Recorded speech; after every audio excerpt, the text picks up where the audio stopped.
Bet the board. What do you mean you don't bet? I mean, I don't bet. You know, I don't gamble. I don't. I never have, and I never will. Yeah, right. I'll bet you $20 I can get you gambling before the end of the day. You owe me 15 grand, pal. Pay him. Pay that man his money. It's the Bet the Board podcast. God likes me. He really, really likes me. In the end, I wound up right back where I started. I could still pick winners, and I could still make money for all kinds of people back home. And why mess up a good thing? Here's Payne Insider and Todd Fuhrman. Welcome into the Bet the Board podcast. The time is finally here. Preseason is officially in the rearview mirror. We have real, meaningful NFL football to kick things off, and what a matchup to get it all started with the Kansas City Chiefs and Baltimore Ravens on Thursday night. I am your host, Todd Fuhrman, joined as always by my esteemed colleague and co-host on the NFL voyage in our quest to the Lombardi Trophy in the middle of February, the one, the only Payne Insider. And Payne, we've been staring at these numbers for 6+ months since the schedule was released. It's about time that we see the final market movement, and we actually get to start looking forward to Week 2 games with one data point officially under our belts. These have been open for 6 months. It feels like right now is the time to just spray the board. No? I think that's the optimal strategy. I don't think these markets are at all efficient, but as we say that jokingly, we know some of the biggest betting groups in the world are going to still come in Friday, Saturday, and Sunday and move these prices in directions that we may not necessarily have anticipated over the last 6 months. Of course, injury reports playing a big role in that as well. That's certainly true. And for those groups who need to get down a specific dollar figure, it makes some sense. For the casual person listening, I understand that we're all amped for tonight. Absolutely love Week 1, chomping at the bit for that, but it's a long season.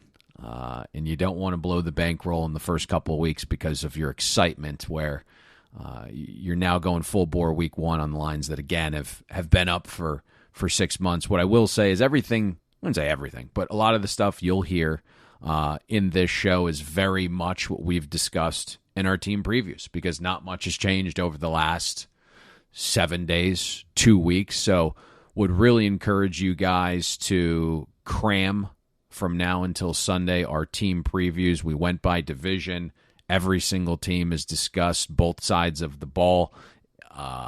It's about 8 hours, 9 hours of content. So plenty of time to cram. If there's a team that you are unsure of or had questions on, just go to their division. Every single team is time-stamped. Crank out that listen, 10, 12, 18 minutes a team. So a lot of the things that we are going to discuss today, we'll certainly be rehashing some of the key points from those previews. Really looking forward once we get more data to find really good matchups, because that's the fun part of this, at least for me when we talk about games moving forward, Week 2, Week 7, Week 9, is uncovering things the market hasn't identified yet and finding some of those matchups that a lot of people aren't quite discussing. And no doubt about it, it's deja vu all over again for those folks who have caught up with all the previews, listened in. They're going to hear us talk about some of the same storylines that we were following this offseason. One PSA, and I know this won't be popular amongst some of our listeners, we are price sensitive. When it comes to those best bets, if you haven't listened to the season previews, don't go chasing the season-long prop numbers or win totals that may not be available. Keep that bankroll on the sidelines. There'll be plenty of opportunities to invest in an advantageous plus EV position as we get deeper into the regular season. But without further ado, Thursday Night Football, Payne, and it's a matchup that we saw not too long ago in the AFC Championship between the Baltimore Ravens and the Kansas City Chiefs. Some of the players have changed. Some of the coaching staffs have changed. The venue has changed, and we're looking at Kansas City kind of a soft 3 throughout the market. The total has leaked up from 46.5 throughout most of the summer out to 47. And when we hit the rewind button, it was a game that the Chiefs won outright as a 4.5-point underdog. Game went under the total of 44 by 17 points. We didn't exactly see a dynamic Chiefs offense over the final 3 quarters, but they built themselves such a cushion that it really didn't matter. This will mark the 4th Week 1 matchup in NFL history featuring the past 2 NFL MVPs, first between quarterbacks. And when we look at Patrick Mahomes and Lamar Jackson, these quarterbacks rank 1, 2 respectively in Week 1 passer rating all time with at least 5 starts under their belt. The Ravens, they've been outstanding as an underdog, especially as a road underdog with Lamar Jackson under center and Coach Harbaugh on the sidelines. Patty Mahomes, 15-4 straight up in September, but only 11-8 against the number in those 19 contests. And we saw the Chiefs lose their season opener outright last year against the Detroit Lions.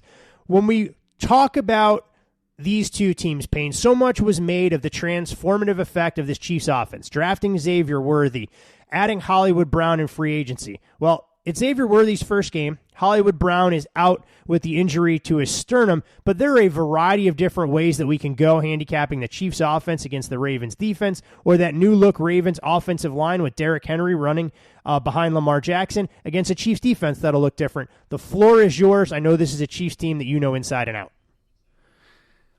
It'll sound stupid, but there's a lot of variance on the side of the matchup that has Patrick Mahomes and the Ravens defense, because I'm interested to see what Baltimore's defense looks like without Mike Macdonald, right? And you have a new defensive coordinator in Zach Orr. Is he a Mike Macdonald clone or more of like a Wink Martindale guy? And those are polar opposites, but Zach Orr has been a mentee of both.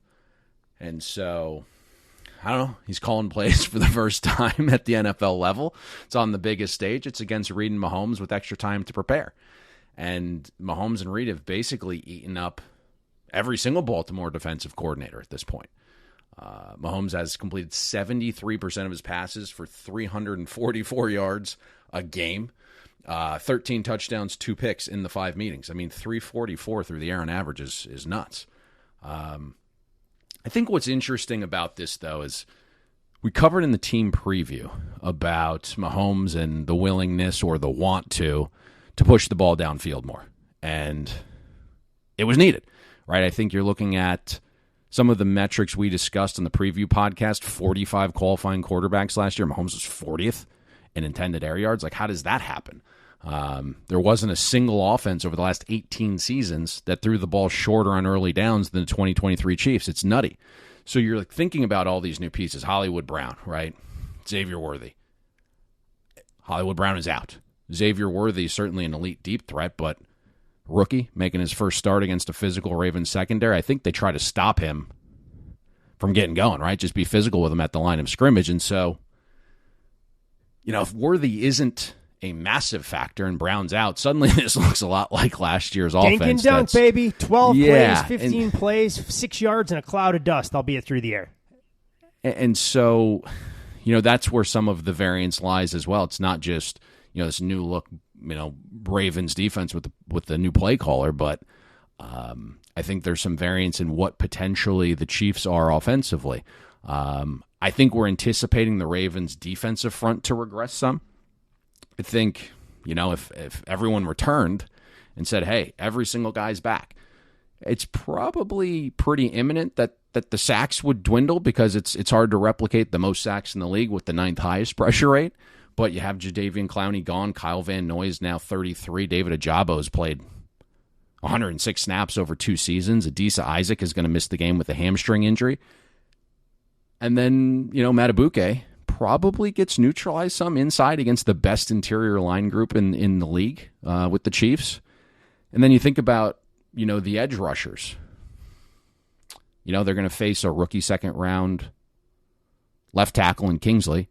And I would anticipate a lot of overload blitzes, some stunts that way. And then you have Jawan Taylor, who had his worst season ever in a Chiefs uniform at right tackle. So there's certainly opportunities for Baltimore's front to cause some chaos. But some of those players, you're just wondering if they can mimic last season up front for the Ravens. And a lot of those guys are gone. So I'm interested to see what that is.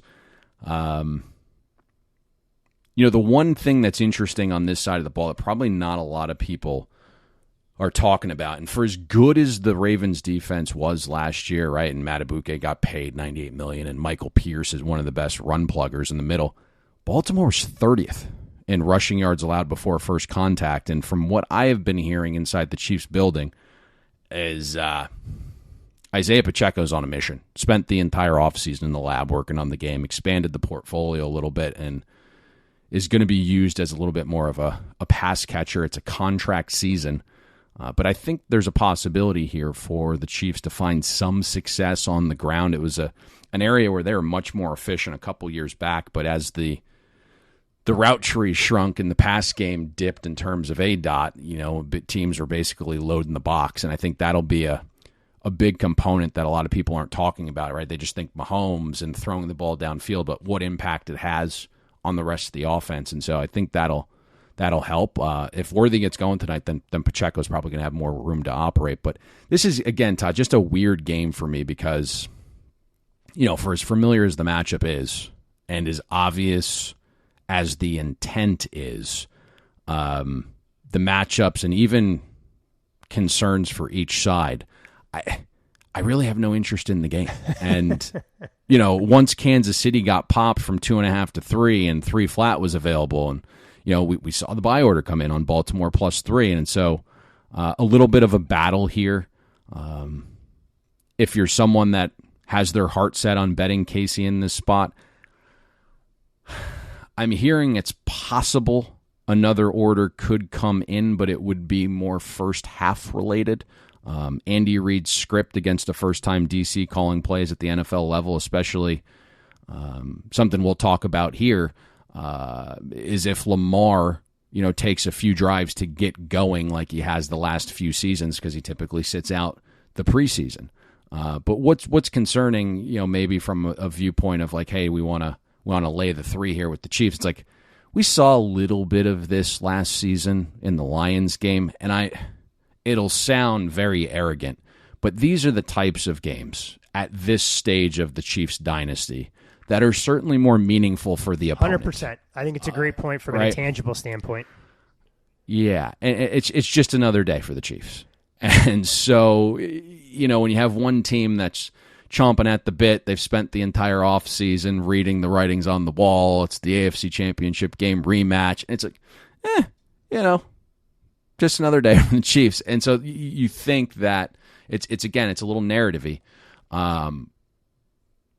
But the Ravens seem to have a little bit more invested in this game, I would say, I think is the right phrase. I mean, the Chiefs have won division after division. They're chasing after the Patriots' record of 11 straight divisional crowns. And what we always saw from Tom Brady and Bill Belichick was September and October were glorified dress rehearsals. You can't go out there and lose those games, but you're peaking for November and December when you're playing your best football, when it means the most, when it comes to getting the ball to your playmakers, giving away your entire playbook and how that's going to look.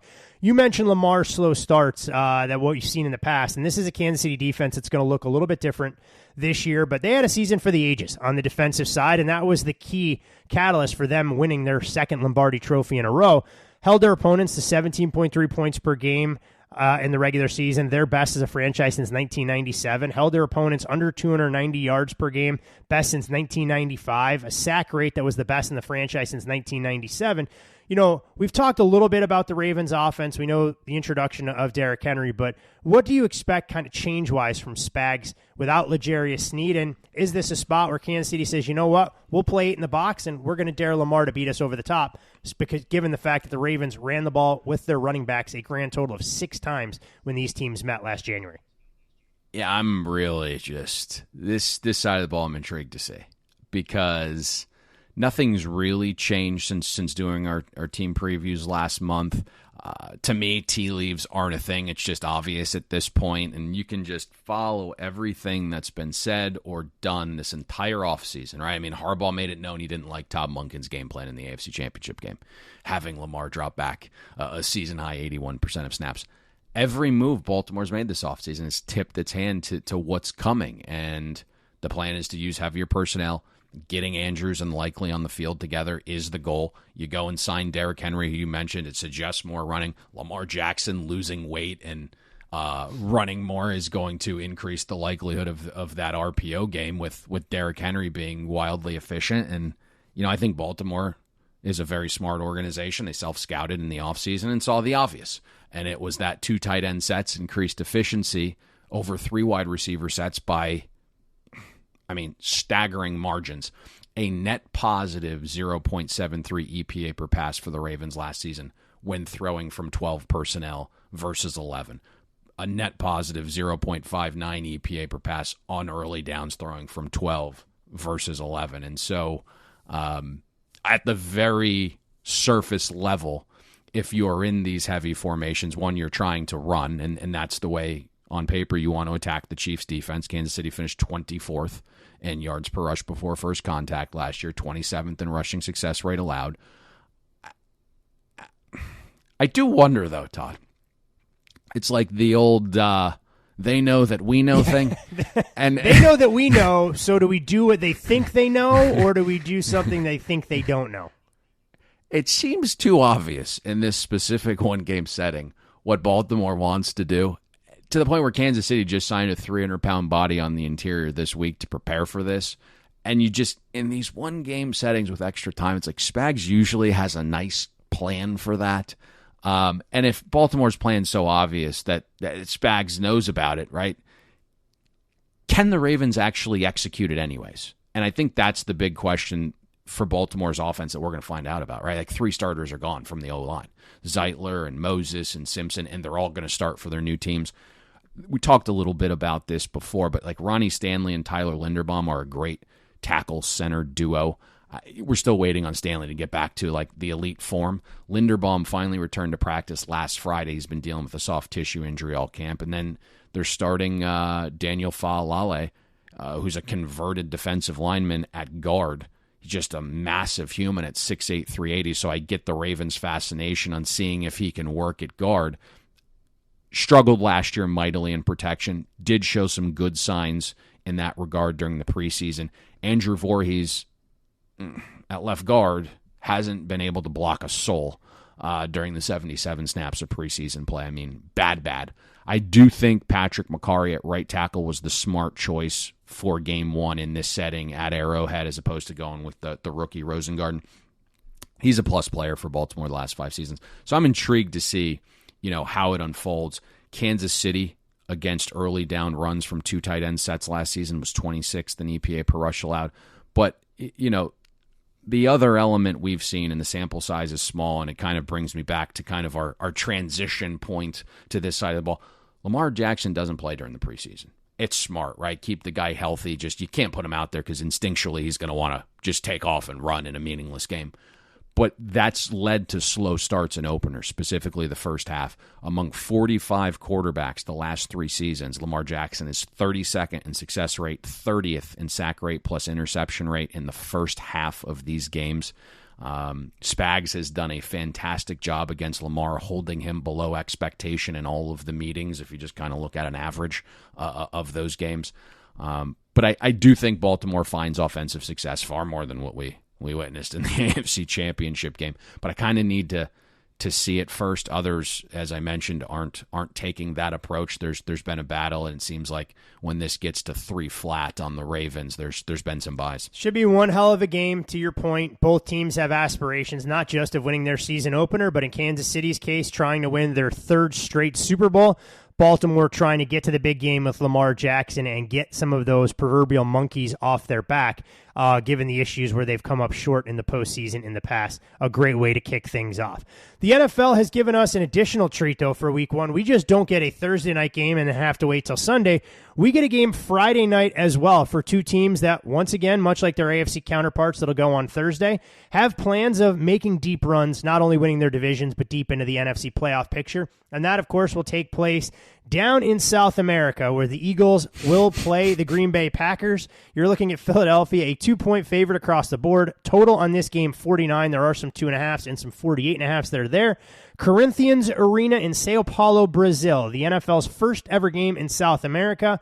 And the Eagles will go into a season opener with, stop me if you've heard this before, a new offensive coordinator and a new defensive coordinator for the 3rd straight season. This is an Eagles team that limped to the finish to close out 2023, going 1-6 straight up, 0-7 against the number if you include their playoff loss. It's the longest active ATS losing streak in the NFL, and Philadelphia's longest since an 8-game streak spanning 1994 to 95 under such elite head coaches as Rick Kotite and Ray Rhodes. Philadelphia hasn't been good. They'll love to erase some of those demons. When we look at Green Bay, This is a franchise that's been surprisingly good during the month of September, 13-4 against the number. And Matt LaFleur, he has thrived when his Packers have been installed as underdogs, with it happening 32 times during his tenure. He's covered 22 of those 32 by an average of over 4 points a game. In the first 3 weeks of the regular season, LaFleur has been at his best at the betting window, going 13-2 against the number.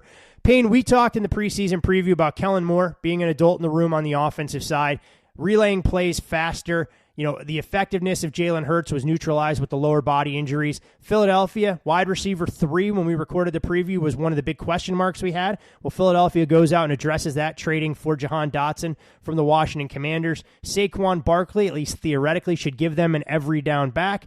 Against the Green Bay defense, that had a changing of the guard. Jeff Hafley steps in at defensive coordinator, and what was interesting about Hafley's comments leading up to this game, Philadelphia doesn't know what our defense is going to do. They don't know what we're going to look like. Who wins the chess match on this side of the ball before we pivot to Jordan Love against the new-look Eagles defense? Yeah, I mean, that's a good question. Lots of change on this side of the matchup. You mentioned Kellen Moore taking over as the Eagles offensive coordinator, and then Jeff Hafley leading this Packers defense now, and both are making the significant changes in ideologies that you laid out there. And so it makes it a little bit tougher for me to kind of figure out what's going to take shape here. But I love the addition of Kellen Moore, and I think we talked about some of his blemishes, right? He's not perfect. We've seen his offenses grow a little bit stale at later points in the season, but for week 1, I think it'll look pretty good. And there's some questions rolling around right now about Jalen Hurts having more on his plate and identifying protections pre-snap with Jason Kelce retiring. Something vital to get right, because Hurts has struggled against the blitz, especially when defenses use zone coverage behind it. Kenny Clark is an interesting matchup in this game because he was 18th in pass rush win rate among interior defensive linemen, so he can be a disruptor as Philadelphia is making this change inside with Cam Jurgens at center and Mekhi Becton at guard. So that becomes a little bit of an intriguing matchup there. But I like all of the cheat codes that Kellen Moore likes to employ, and I think that will help Hurts specifically with some of these things people are questioning his ability on. Right. I mean, you're going to use and see the Eagles use far more motion right out of the gate, and I think that helps identify the picture a little bit better for Jalen Hurts. Last year, Kellen Moore used motion at the 8th highest rate. The Eagles used it at the lowest rate. So that'll be a nice helper for Jalen. I would expect Moore to try to get Jalen Hurts and the offense in rhythm with that faster pace and tempo that you mentioned. I mean, every single Kellen Moore-led offense has finished top 5 in tempo.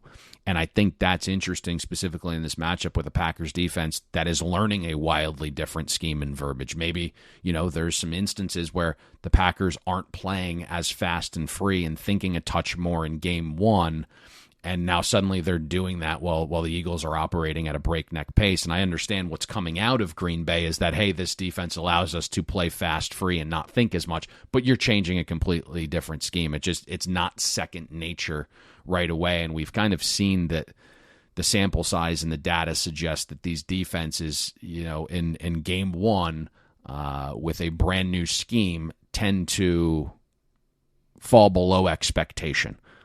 There's a lot of talk about what Jeff Hafley's defense is, and I think a lot of people just view him as a college coach, but like he spent time in San Francisco, so think Robert Saleh and D'Amico Ryans. But up front, the Packers are switching to a 4-3. Hafley loves to be a little bit more aggressive than say a Robert Saleh, right? A lot of his sub packages add a 5th and 6th rusher to the picture, so he's more aggressive than Saleh in many regards. Hafley likes to overload one side, create some one-on-one matchups on the other. There's a lot of cross-dog blitzing. From what I am hearing, this will be a Packers defense that has the potential to expand as the season goes on with its coverages. I doubt we see a ton of complex coverages right out of the chute. I would expect third downs early in the season to be a lot of quarters coverage or cover 4, some pattern matching stuff. So I'm really interested to see what this looks like, because I don't think anyone for certain knows. We're just assuming, hey, this is going to be like an uber aggressive press man team, and we're just going to let Jalen Hurts run with their back turned towards them. And right, I don't think Jeff Hafley's that stupid, right? Think about where he just came from. We just all witnessed Thomas Castellanos, right? I was going to say, dealt with a mobile quarterback every day in practice in Chestnut Hill the last couple of years. So, like, this idea that he's like, hey, we're going to play press man cover one with our back turned towards Hurt. Like, I don't think he's that stupid, but we'll see. Certainly, Jair Alexander is going to have his opportunity to play man-to-man. And Jair absolutely loves Hafley's scheme, and Hafley's worked with the best, right? Darrelle Revis at Pittsburgh helped kind of turn him into the player he was in the NFL. Richard Sherman in San Francisco. But past Jair, right, Xavier McKinney is an elite cover safety, but, you know, the Packers' back end could be a little bit of a problem past those two guys. I know Hafley's expertise is the secondary, so he might be able to get, you know, a greater performance than the sum of the total parts.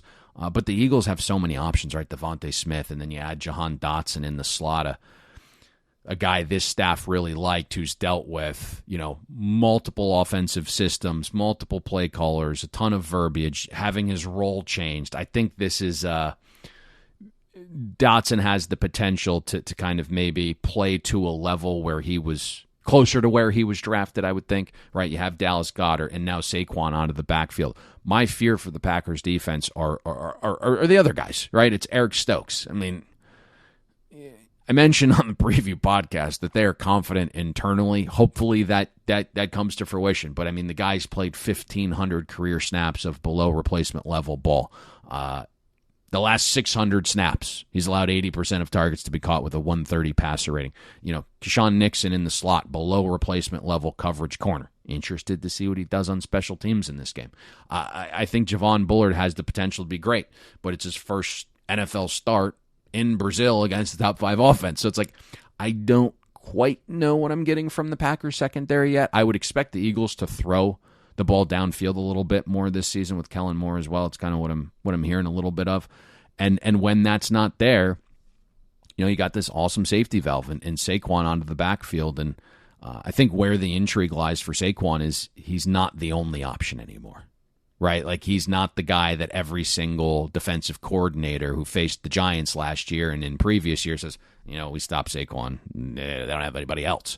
That's not the case. So I think you'll see Saquon's efficiency soar because you can't key on him. I don't know if the volume's going to be there, and inherently, like, you know, Saquon fantasy owners are going to be pissed when the tush push comes around the goal line, and it's going to happen, right? And prepare yourself accordingly, even without Jason Kelce. It's not stopping.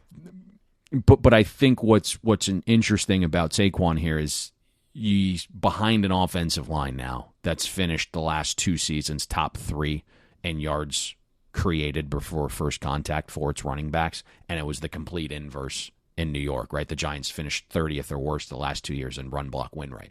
And so that delta is the size of the ocean where maybe Saquon isn't getting the volume of touches he got in New York because he was the only option, but we see the efficiency increase. Well, you mentioned some of the questions we have about the Green Bay defense specifically in the back end. I think that's what Philadelphia Eagles fans are asking. Will this experiment with Vic Fangio look drastically improved given the nightmare that they lived through down the stretch last year? And any way you slice up Philadelphia from just a pure counting stat standpoint wasn't anything to write home about. 30th in points per game, 31st in passing yards per game, 31st in third down conversion allowed, 30th in red zone touchdown percentage. So what does Philadelphia do? They address some of those deficiencies on the back end. You get Quinion Mitchell out of Toledo as a cover corner, arguably one of the top-rated guys in the draft this past year. You bring back a familiar face in C.J. Gardner-Johnson. You put Keely Ringo into a bigger role, but the Eagles are going to go into their opener without James Bradbury. Darius Slay wasn't quite the same player. I won't say he's in the twilight of his career. He's getting smarter, but doesn't have that same lockdown capability necessarily that he did in the past. And you also lose some defensive leaders that they've grown accustomed to in the past. Fletcher Cox no longer there. Hassan Reddick currently holding out as a member of the Jets. A win for Philadelphia there. And you'll need to get a little bit more productivity out of Bryce Huff in terms of getting him to play more snaps than he's ever done in the past against the Green Bay offense that found its swagger down the stretch. Jordan Love parlayed a hot streak of 9 to 10 games into a massive offseason deal. You look at Green Bay, Plenty of receiving options, all young, looking to emerge as a true number one. If anything, for Green Bay, it's a question of what their running back depth will be after Josh Jacobs, knowing that A.J. Dillon's been lost for the season and they're a little bit banged up in that department. Yeah, I mean, I think kind of what you're suggesting is different than what's transpiring in the market, because I'm a little unsure on this side of the matchup as well. Bettors are piling in on the Packers, significant move down from the key of 3 to basically like 2.25 at this point. It's been substantial. I think the assumption is the Packers offense starts where it finished last year, and Philadelphia under this new scheme change isn't quite up to speed game one.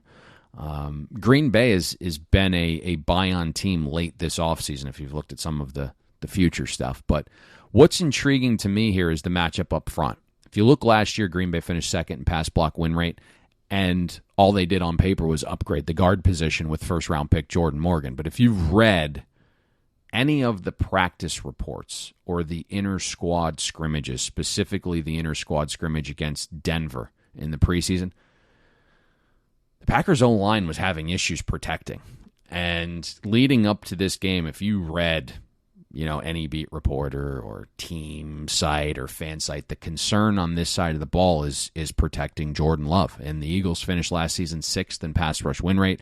I know a lot of folks think that this is a defensive line that regresses some, but I kind of want to see that, right? Because there's pieces up front that are young and can reach a level that hasn't been realized yet.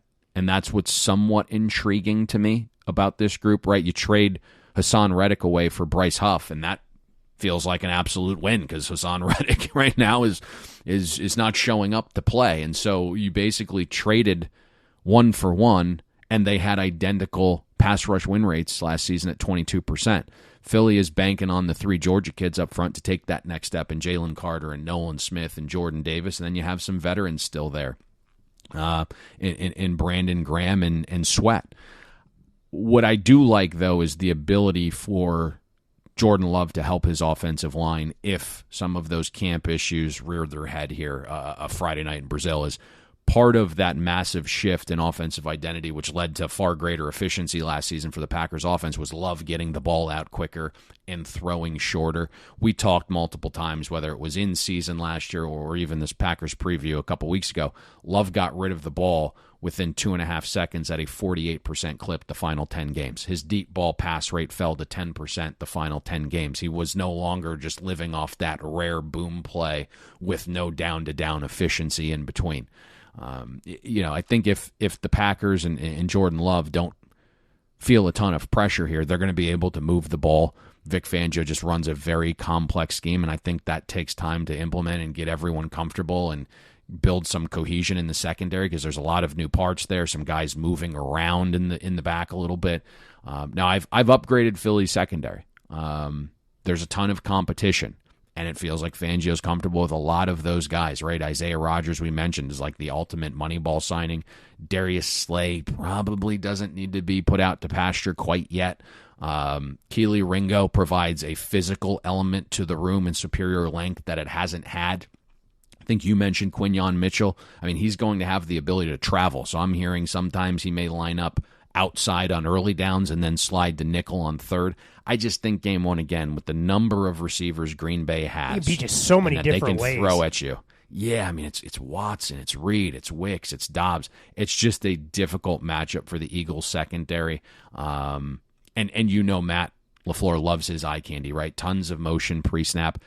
It's an offense with Josh Jacobs that has the ability to be multiple. I wouldn't be shocked if it takes the Eagles defense some time to acclimate, and Green Bay takes advantage of that in game one. And if you're an Eagles fan and you're seeing it and like, man, it doesn't look much different, I would just kind of like pause and take a step back and if it's still a problem in week 7 or 11, then it's time to panic.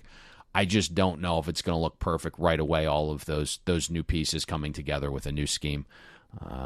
But certainly I think the Packers have a little bit of an edge on this side of the ball, and that edge kind of grows if they're able to protect Jordan Love. Last thing on the game, you mentioned where the number currently sits. Every time, and I don't think this will shock any of our listeners, it gets to 3, that number gets gobbled up almost as soon as it pops on the board. I would be hard pressed to say I think we could see a 3 on game day. Weird things have happened.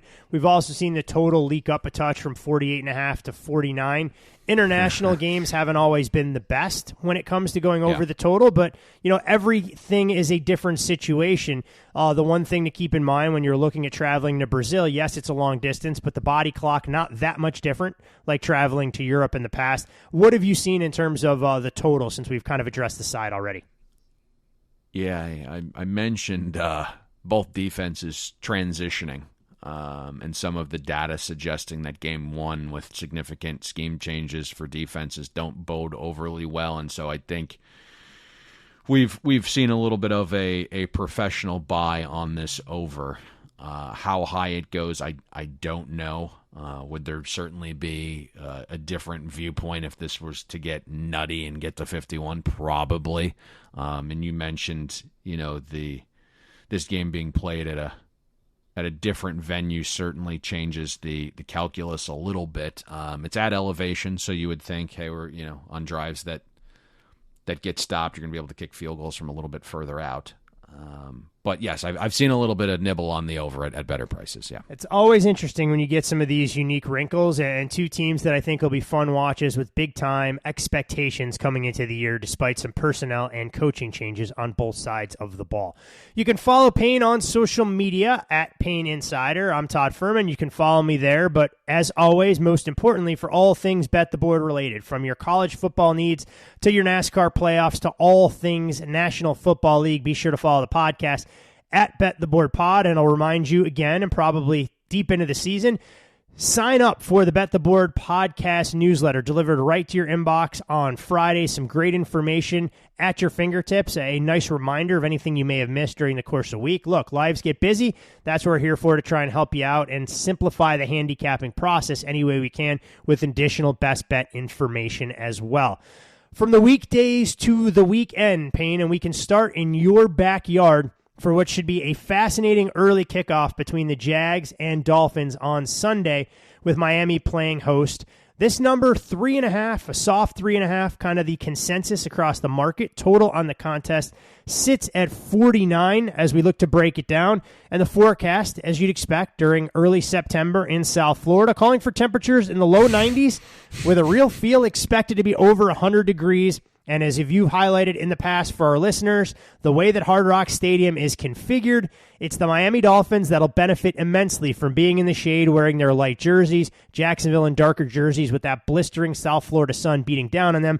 Not to say that Jacksonville hasn't practiced in the heat and humidity, so maybe the advantage gets nullified a little bit. But when you look at this Dolphins team, 75 seems to be the cutoff as far as weather for Mike McDaniel and company. Since he took over as head coach, the Dolphins 15-1 straight up, 13-3 against the number when it's 75 plus. When the mercury dips below that and Payne busts out the parka, the gloves, and the winter hat for 72 degrees on a nice December day, 5-15 straight up, 7-13 against that number. The Jags have been good road underdogs as well, and we'll see how they fare this season with a lot less in the way of expectations on their shoulders than compared to where they came into last season as the favorites in the AFC South.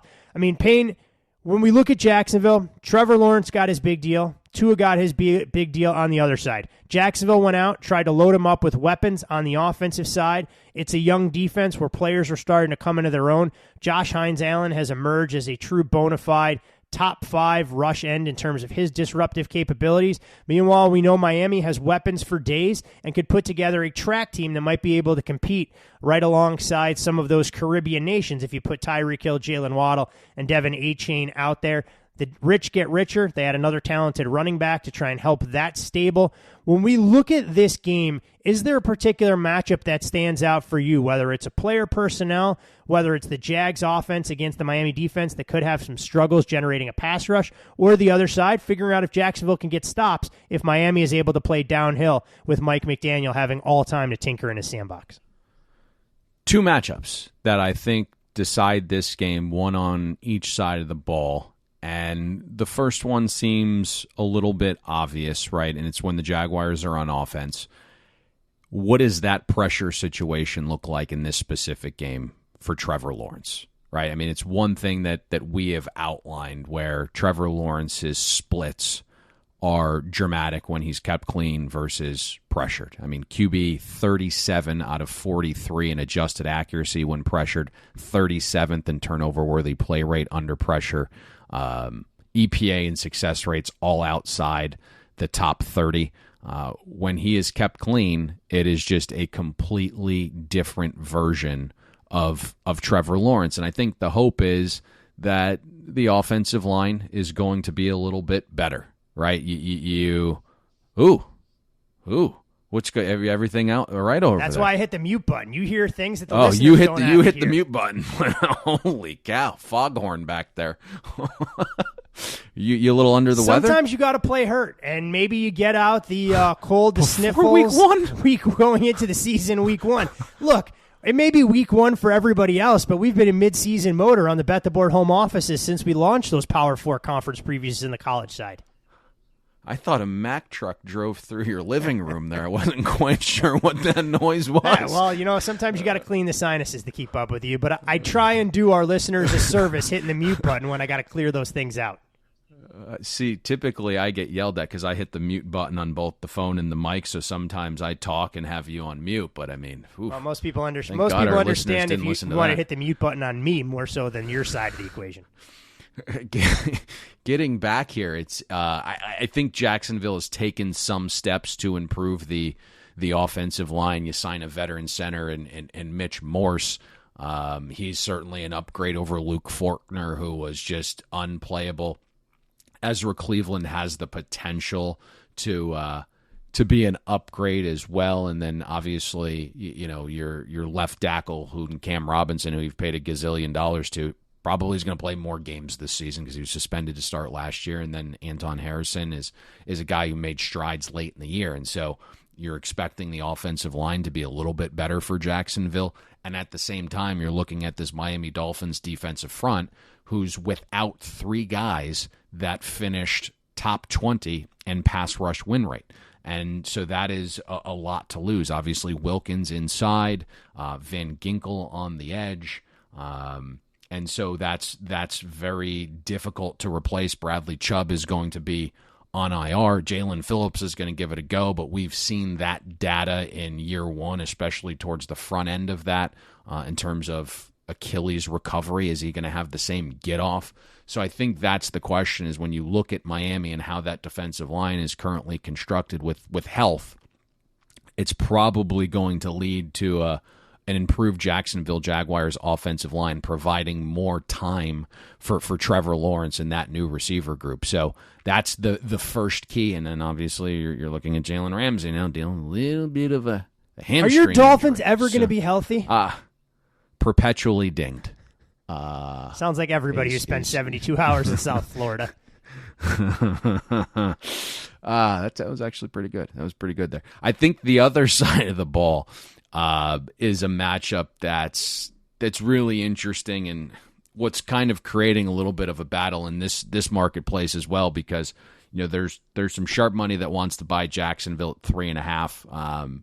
For that specific matchup that lends itself a little bit better to Trevor Lawrence in the offense, plus just the key number, the idea that Miami doesn't have that early season humidity advantage playing another team who knows what humidity feels like in the state of Florida.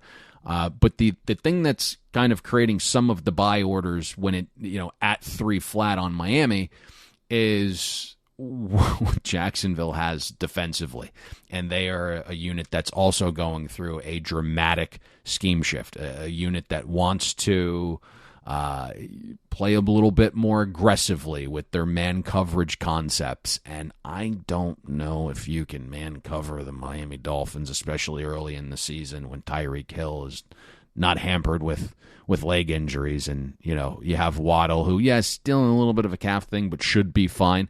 It just feels like it's a tough team to man cover early in the season, and I don't know if that's going to work here for Jacksonville's defense. Additionally, we were looking at a unit that has some key cogs up front, but you're wondering where the consistent edge pressure comes from. Certainly, as a team, that was an area that, Jacksonville was kind of, 15th in pass rush win rate. It didn't yield a ton of sacks. And if you're looking at the Dolphins, like, when is Tyron Armstead going to be his most healthiest at the point of the season? It's going to be early on in the year. So I don't know how Jacksonville's defense fares here, attempting to implement a new scheme, a scheme that, boy, if you had to pick one, probably not the style of defense that you would choose to employ against this Miami offense rather. So those are like the two key matchups that I'm looking for, and they're just wildly different, and I think that's what's causing the battle in the marketplace. I do believe if the weather were to hold out here, you could see some game day money over. So I would keep your eyes peeled. My biggest takeaway from all of that, if fantasy owners out there listening have any Jaguars or Dolphins in the mix, you may want to get them into your lineup. Barring a torrential downpour. Well, yeah, which is always in the cards this time of year throughout the South when we talk about games being played in Miami, Tampa, and other spots. And for those folks, be sure to check the weather, as always, when you're looking to get involved in totals. And speaking of totals, Payne, 47 starting to evaporate in Thursday night football as we speak, 46.5s popping up at some of the more influential shops throughout the market. So we'll see if that battle continues up until kickoff. Yeah. Late afternoon, though, on Sunday, Cowboys and Browns. It's the Dallas Cowboys going on the road to Cleveland to take on a Browns team who played their best football when they were in their own building last year. And this is a number that's been on the move since the offseason. You had a chance to grab Cleveland as much as a 1-point underdog in select shops. Pick'em was kind of the price throughout.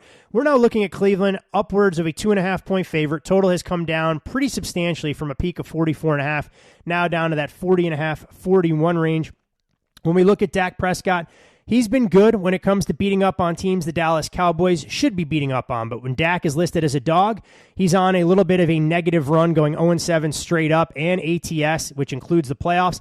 The last win for Dak Prescott as the starting quarterback of the Dallas Cowboys as an underdog came September 19th, 2021 at the Los Angeles Chargers. And Dak's numbers in those games, 7 total touchdowns, 11 turnovers, a passer rating sub 75. Dak is typically feasted against NFC East opponents.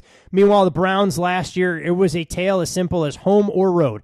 8-1 straight up, and against the number in 2023, 3-5 straight up, 2-5-1 against the number on the road.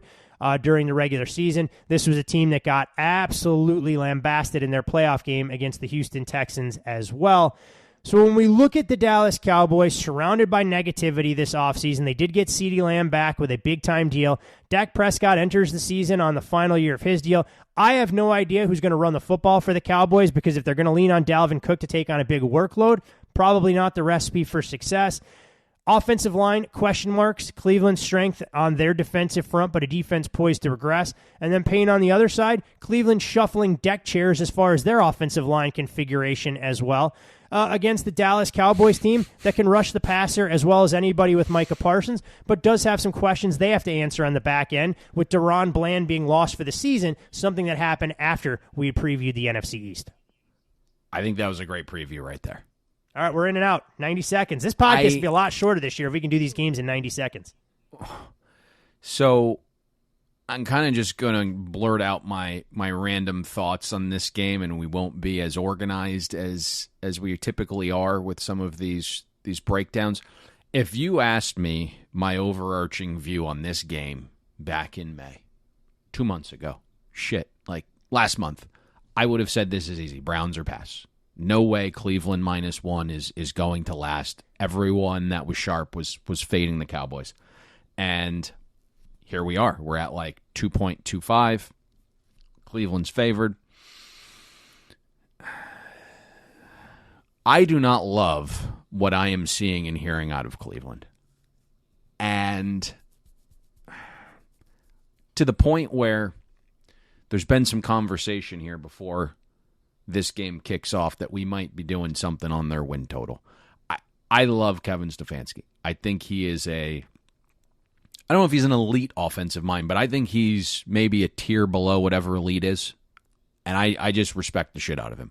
And so I think he can get the most out of what he has.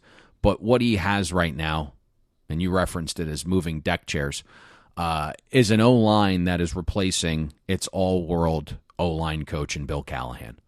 starting left tackle Jedrick Wills is not going to be available for the start of the season. Right tackle Jack Conklin, who's also returning from a knee injury and was limited on Wednesday, just yesterday, is going to be starting at left tackle for the first time in over a decade. I was never factoring Nick Chubb into the equation, but I fully anticipated a different day one starter at running back than Jerome Ford. There was conversation that Ford was a clear-cut candidate, and now all of a sudden he's running back one because of injuries. But Ford last year, 29% success rate on 204 rushes. Suddenly, like this great Browns run game has serious questions with injuries up front. There's a ton of moving pieces, right? New O-line coach, inefficient backs. And then there's Deshaun Watson. Yes, the $262 million man that looks like he's a Ford Pinto at this point in his career. Literally 2 weeks ago, Deshaun Watson is having his reps limited due to arm soreness and fatigue. And the information that is kind of coming across the desk here is suggesting that multiple staff members and players are completely out on Deshaun Watson despite the front office jamming him down their throats.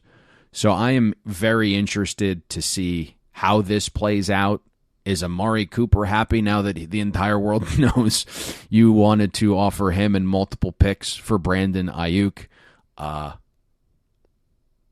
mentioned a plane ride recently with Jerry Jeudy. Ooh, interesting conversation. So I'm not as high in the Browns as I would have been about 2 or 3 months ago. Let's phrase it that way. And so on paper, they do get a Cowboys defense transitioning, right? New defensive coordinator, new defensive scheme in game one. There were some pieces lost up front, both in free agency. Many went to the Commanders. Some are out for the season with injury. You mentioned starting corner Deron Bland being out. But the more I hear about the Browns offense, the less comfortable I am thinking they'll have the initial success I envisioned them having. And then clearly on the other side of the ball, it's like a 2.5-man show. It's Dak Prescott, who I know you bagged there on a little bit, but let's just put it this way. If he look, hits the I feel open bad market, for Dak. Everybody else in Dallas is getting paid, and this guy does nothing but draw the iron and scorn because of some of his postseason failures over the years. But yes. If I'm Dak and I don't have a deal, I'm going, fuck this. What do I need Dallas for? If I can go out at the open market, somebody's going to throw a bag at him next year. If he's on the open market, there's absolutely a 5 in front, and there could be a 6 in front of that deal. And I understand the shortcomings in the biggest games. He has not had the most sophisticated support staff around him. Let's put it that way. Doesn't shock me. And so, I mean, you see the coaches. I think what's interesting about this is we were sellers on the Cowboys, right? We gave out under 10.5 wins on the Cowboys. That number no longer exists. Am I trying to go under 9.5 at this point? I'm not. But you look at this offensive line, and every report that we got was Tyler Guyton was one of those round one picks at offensive line that could use a year to marinate a little bit. And we saw the issues that we just mentioned of Anton Harrison being thrown into the fire last year. He struggled. Poor Tyler Guyton's going to get Myles Garrett in a matchup this week. Trial by fire, baby. Throw him into the deep end of the pool and see if he can swim. And I'm sure CeeDee Lamb is in fantastic shape. I'm sure he's been working out during these contract disputes. But he's now getting live bullets against one of the better cornerback tandems and secondaries in the league. And so past Dak and a CeeDee Lamb who's been sitting out, like, what is there offensively here? I like Jake Ferguson relative to where he's being drafted in fantasy, but there isn't a run game here. How dare you say that Ezekiel Elliott, who's had declining rushing numbers over the last 7 seasons, won't find the fountain of youth and then resurrect his career this year behind Dallas's offensive line? So there probably isn't going to be much of a rushing attack here against a really, really improved defensive line for the Browns, who made a massive leap in how they defended the run season ago. And now your answer is like Zeke Elliott, who I think is a very efficient short yardage back. You want to go get 3rd and 1? You want to go get 4th and half an inch? You want to, 4th and goal from the 1.5? Like, yeah, I think Zeke Elliott is very efficient in that role. I believe the number was one explosive run last season on over 200 attempts. So there's just not a lot of burst there. Rico Dowdle, has never really been a thing for me. I just don't know what else offensively there is here. And you're getting the potential of a team that's a little bit overmatched up front against the Browns' defensive line. And now you're saying, hey, dome team going outdoors, potentially a little wind. And I just don't know what this looks like. So again, if you asked me like 2 or 3 months ago, I would have had a pretty staunch viewpoint on this game. I'm just not quite there yet right now. I do believe, just based upon market, as this total continues to tick lower that you mentioned, Todd, and there could be the potential of a 3. I think it wouldn't be out of the question if you saw a buy on Dallas if it got to 3 as this total continues to tick lower. Yeah, I just don't know if it's for me. If you got to a game day situation where there was no 3, and you said, "Hey, like, what's a decent teaser leg?" At that point, when you have more information, like I don't know if it's for me, but if you're a teaser guy and this never gets to 3 and the total continues to trickle down, then maybe like that's an appealing option, taking 9.5 on or 8.5, 9.5 on a teaser. Jesus Christ, I said 9.5, 8.5 on a teaser.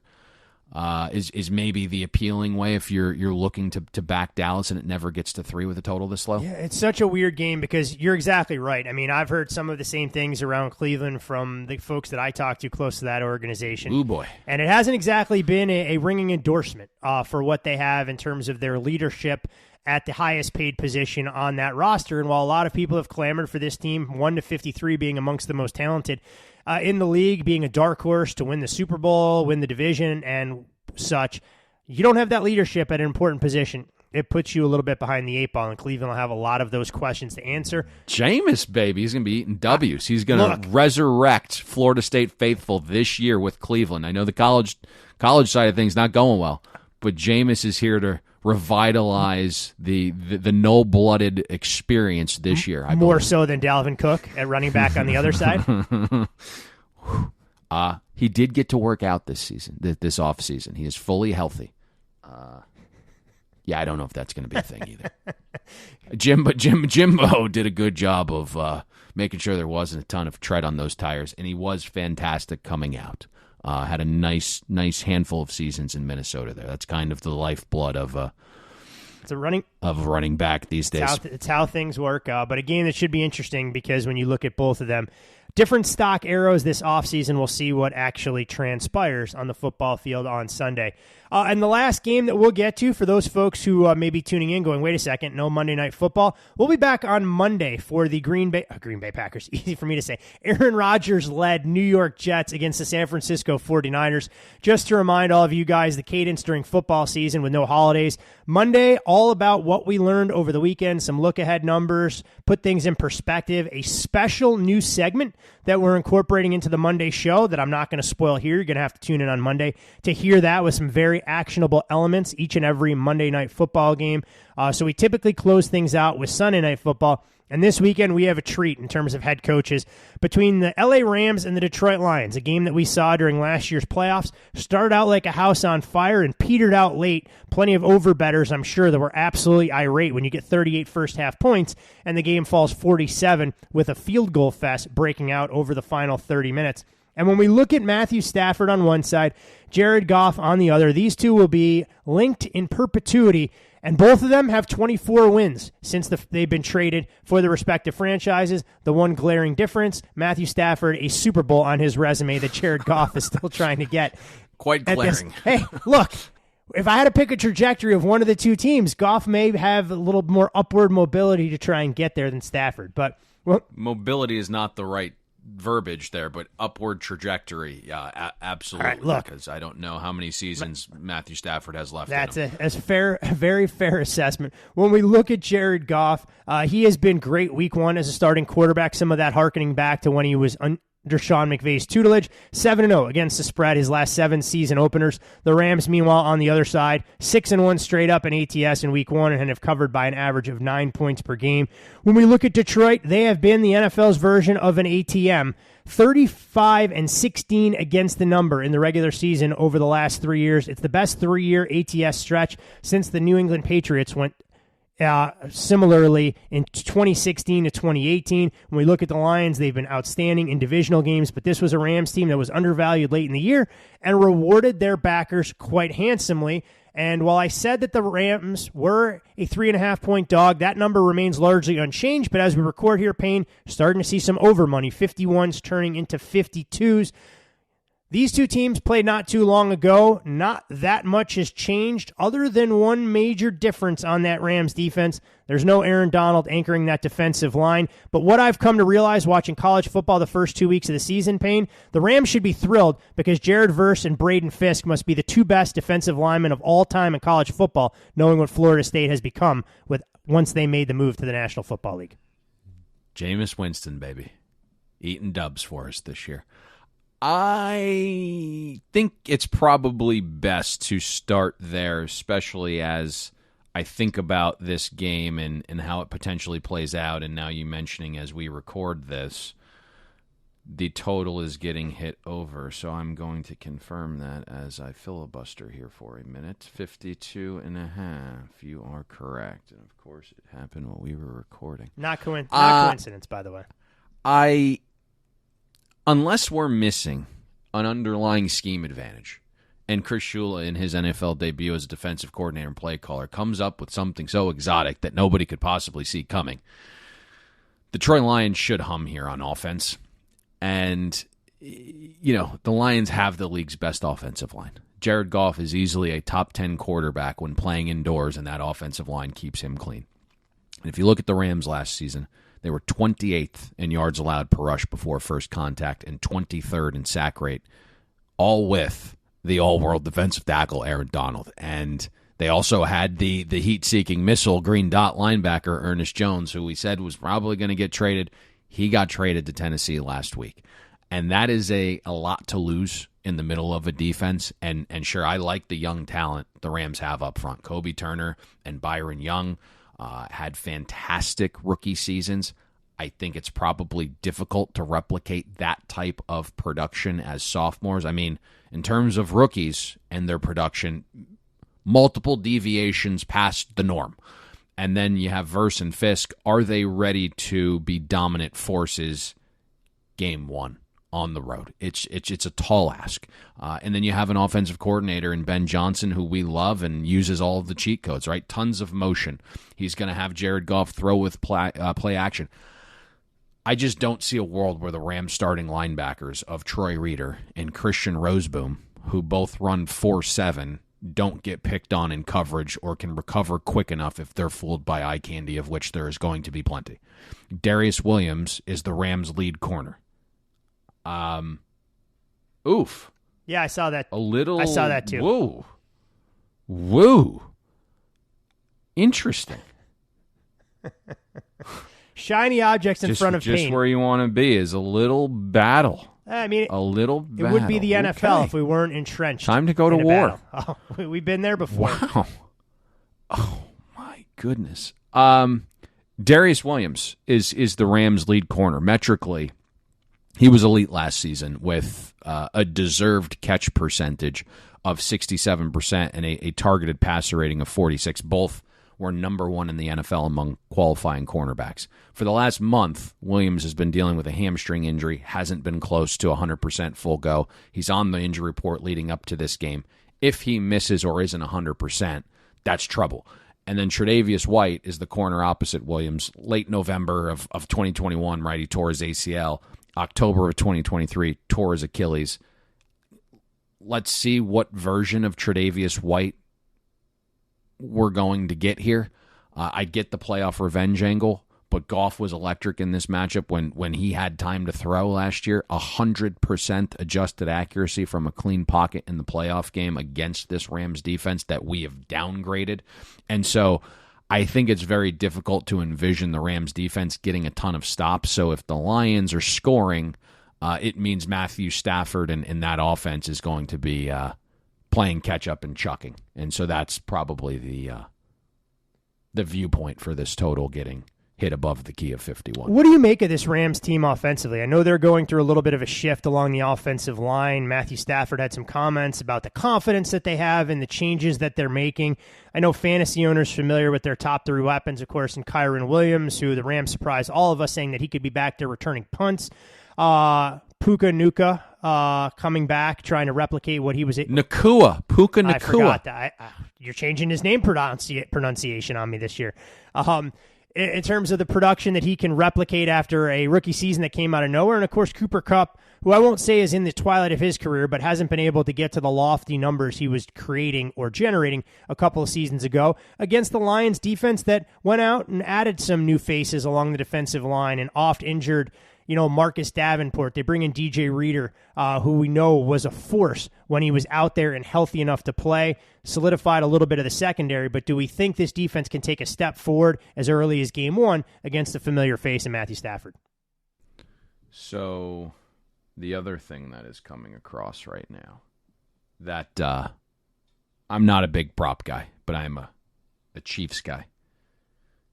That prop I sent you is getting sent out to folks 2 yards lower than where I gave it to you. All right, well, hopefully it's a step in the right direction. Good old proverbial CLV working in our favor.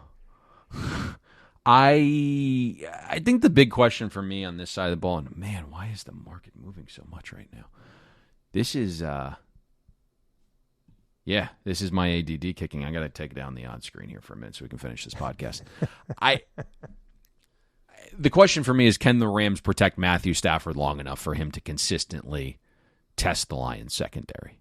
And that's been part of the maybe off-season sell on the Rams that we've seen in week 1. I mean, anytime this game got to 3, it would push back to 3.5 pretty quickly. Starting left tackle Alaric Jackson is suspended.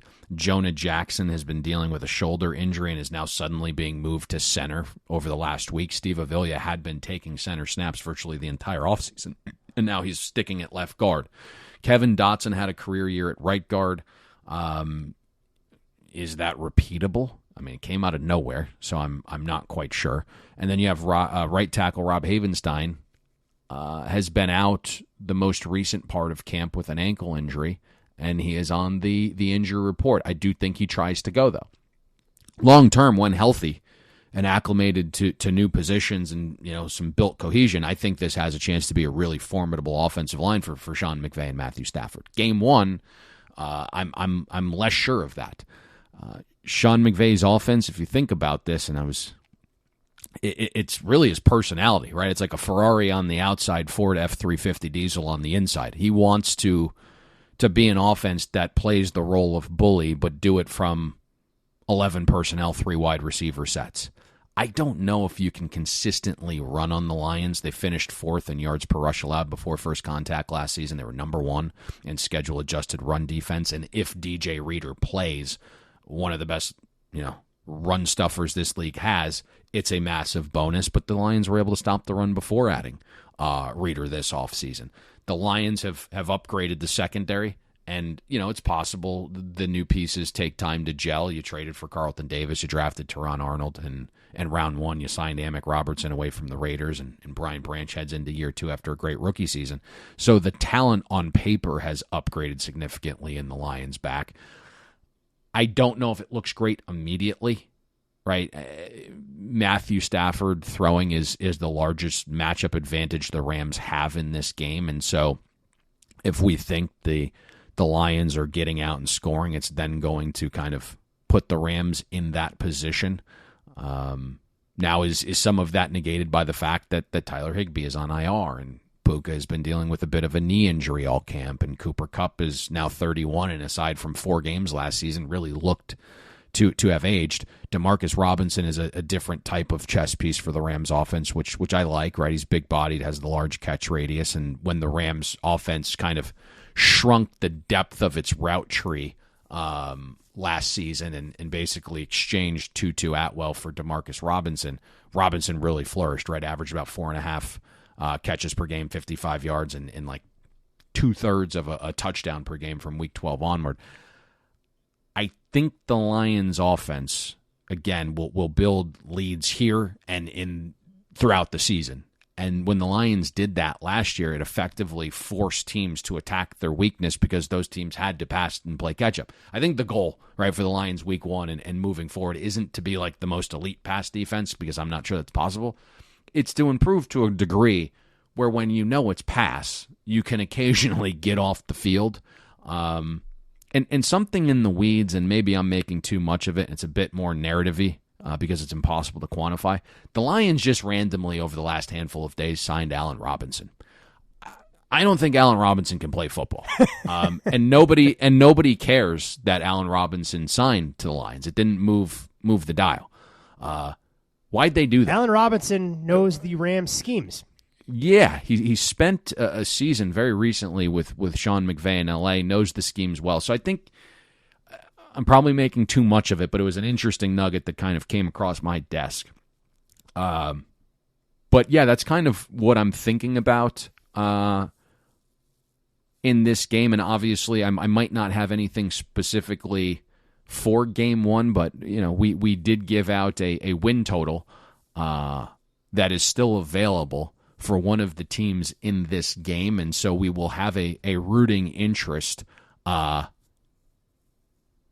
in this game. Yep. Hopefully they can get off to a quick start and begin the journey to exceeding odds makers' expectations Sunday night in the Motor City in what should be one of the more offensively charged games. And doesn't take a rocket scientist to figure out why I say that, with a total that's the highest on the board, especially after this morning move out to 52.5.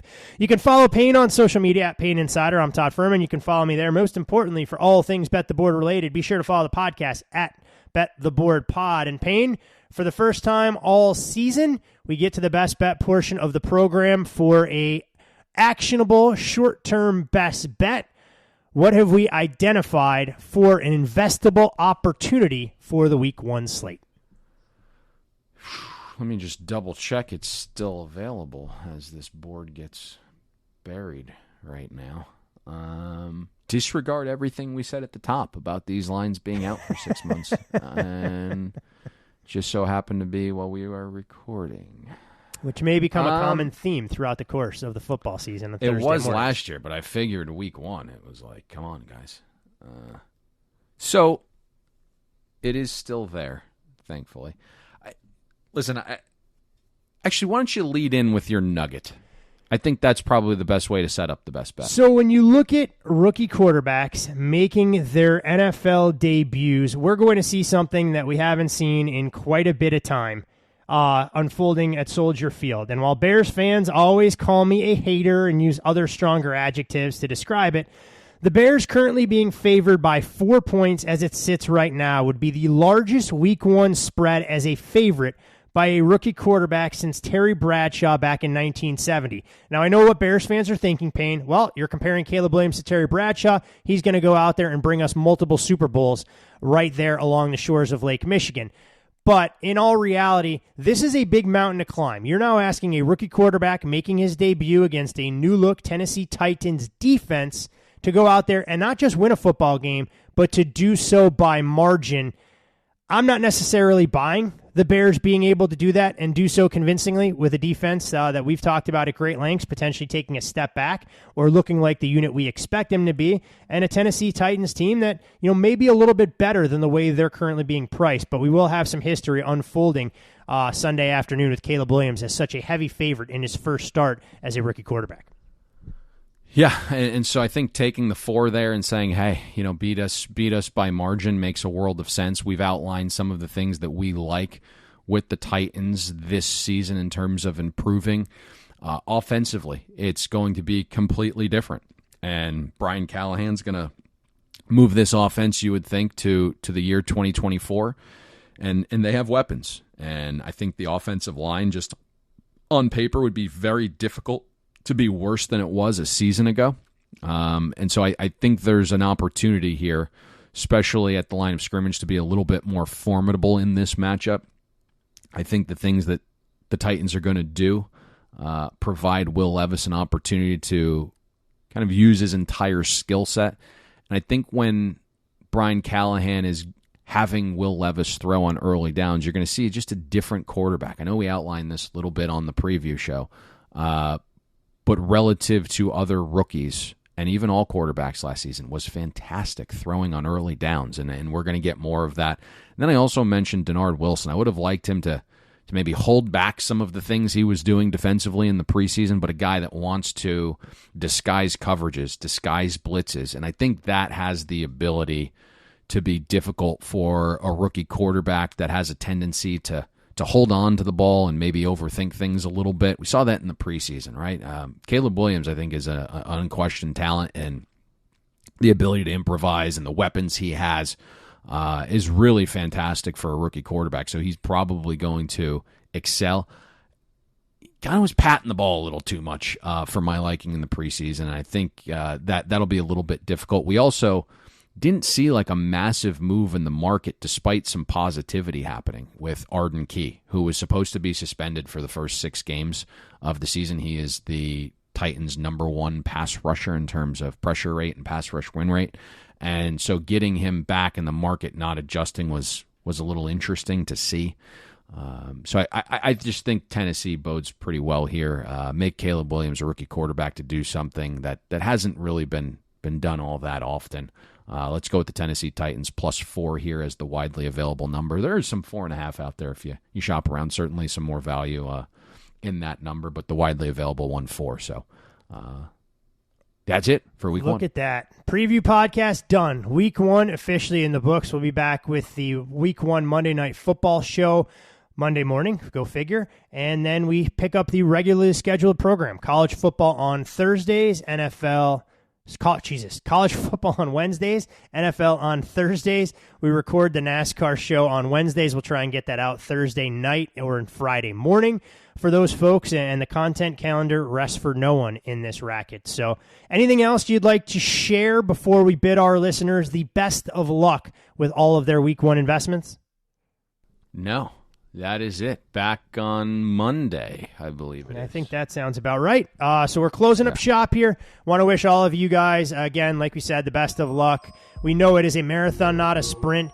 Don't feel that you have to plow into all these numbers that have been up for a while. There'll be plenty of opportunities to make money throughout the course of the fall, and we'll be with you every step of the way. But most importantly, week 1 with a Tennessee Titans ticket in hand, we'll see you at the window. We hope you enjoyed listening to this episode of Bet the Board. Make sure you follow Todd and Payne on X. Todd is at Todd Fuhrman. That's TODDFUHRMAN. And Payne is at Payne Insider. That's PAYNEINSIDER. Don't forget, our weekly newsletter comes with an additional best bet. Have that delivered to your inbox by clicking the link atop the podcast show notes. And most importantly, subscribe and download Bet the Board. We're on Apple, Spotify, Amazon Wondery, YouTube, Google Podcasts, and all your other major platforms.